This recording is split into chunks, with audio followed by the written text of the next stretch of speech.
This was your god, regardless of whether or not you even believe in religion.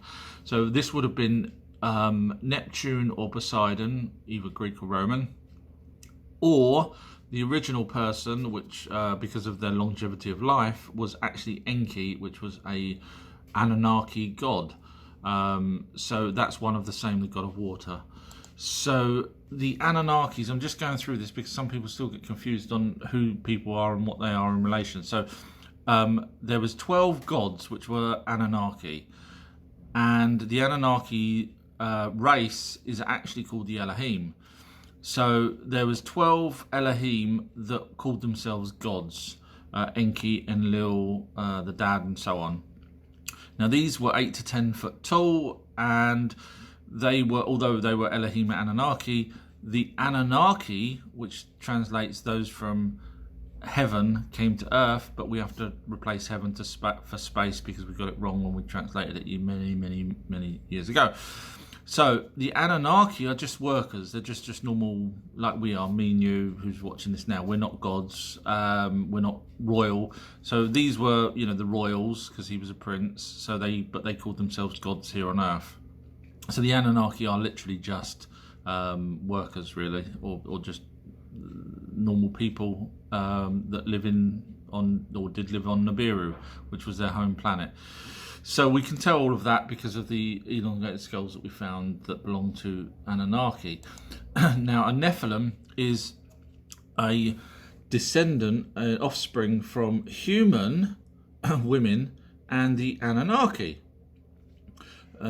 So Anunnaki was, as I say, 10 to 12 foot tall.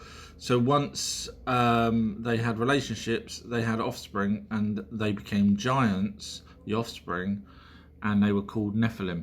And we know that because the bones from Smithsonian, etc., that it was hidden, and the information that's given to us in ancient texts, cutting down to size, was the same size as a man, human, up to their knees. So that's how big the Nephilim got. Angels are just workers, like military type people for the Anunnaki. So if you hear the word angel, same goes for archangel. They're just a higher up, like a commander or a captain or something. So angels were real. If you read the original text, you can see that they're absolutely real. They're not sort of floating ghosty things. The spirits are different, but angels were just another name for military or police. And a fallen angel is an Anunnaki that had relationships with humans but shouldn't have. So the fallen is a word for sort of disowned or dishonored. Tablet of Destiny. Dun dun dun. So I've mentioned before that Anzu, or Zu as he's also known, stole the tablet away from Enlil and flew off with it, and then was chased, and subsequently they got it back. And at that point, to be honest, I didn't know what the Tablet of Destiny was. So I've done some research. Turns out it's a legal document that was done by King Anu, which was Enlil's dad. And it basically says that Enlil is the supreme god of Earth, the chief god, whatever you want to call him. So that's all it was. And you can understand why Zu, or Anzu, stole it. Now, if you remember Anzu, or Zu, his dad, or grandfather, should I say, his grandfather was Alalulu, who was a king, if you've watched my other videos, was king prior to King Anu being king. And obviously they got in that fight, and Alalulu bit the private parts of King Anu. So that was his grandfather. So it makes sense why Anzu stole the tablets after his father had passed away on Mars. That was Alalulu passed away on Mars. He then went to the Aegi, then came down and persuaded Enlil that he's a good guy and he'll help work with him. And at that point, he stole the tablet. So in other words, he was trying to dethrone Enlil from being the real king of real god of Earth. So that kind of all made sense. Now I just want to throw out something that might be interesting to people. Michael Tellinger, now I know he's in South Africa, or Anzu as it's called, but he does these weekends away, sort of like tours and things, and he does one that's coming up now, and he does them every so often. So it's worth going to his website. If I was in, around in his country at that time, I would love to do this, because I mean, we're talking here about him showing giant stuff and the gold mines and everything else, and proving that there was gold mines, because it's easy for me to say there was ancient gold mines, and people say, well, show me this guy actually does show you them, real ancient gold mines. So give him a look. He's michaeltellinger.com. If you are available and want to go to anyone, and it's not just this date, he does other dates as well, so it's worth subscribing to his website. Okay, hope that helps. I've had people on my posts saying Nephilim, when really I'm talking about the Anunnaki, but they're calling them Nephilim, and I'm like, no, Nephilim are the giants. How can you get it wrong? And then I was trying to rattle my brains, why would people be calling them the Nephilim instead of Anunnaki, or Elohim, as their rightful names are, the race. And then I remember Zecharia Sitchin's first book, 1976, he called them Nephilim instead of, as well as Anunnaki. But since then, I'll just prove that he's kind of worked out they were the giants. Excuse me, my teacher, why do you say giants when the word in Hebrew is Nephilim? So, although the Nephilim are offspring of Anunnaki and humans, technically they are still alien-ish. So they have come from another planet per se, but mixed with us.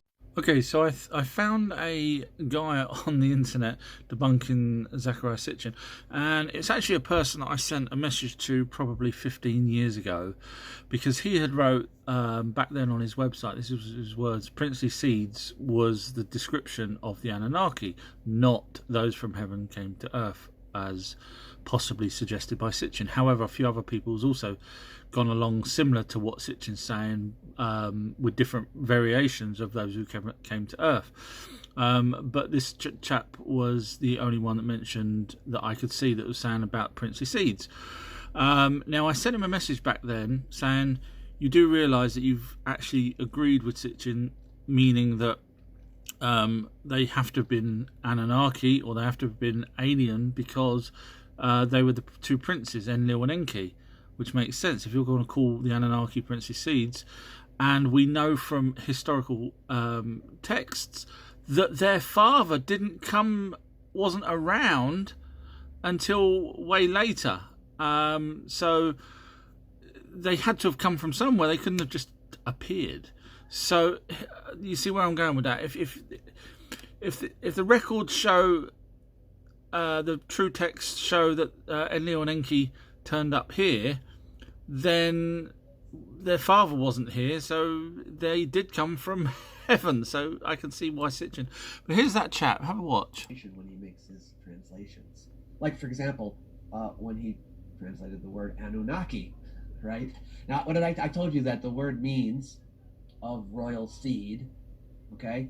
But he... Okay, now there's a contradiction there, because when I sent him the message, he said princely seeds. That was...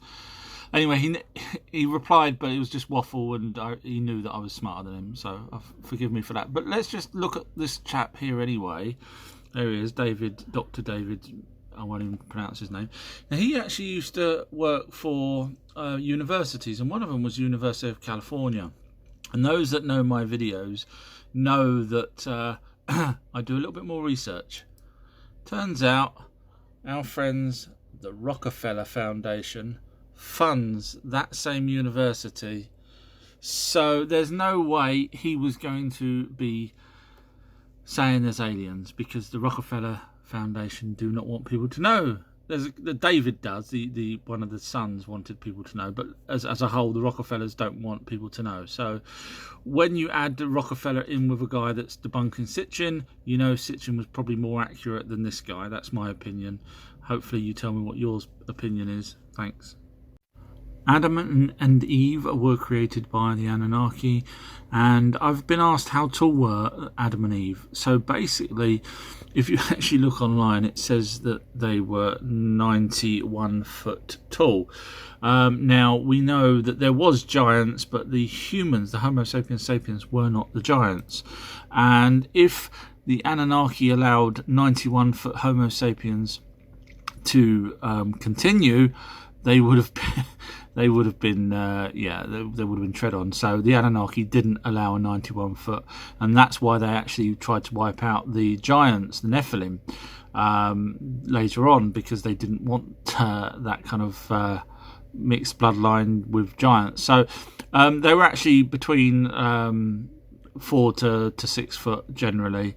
And we can see, carvings of the Anunnaki there with smaller people, which obviously was the Homo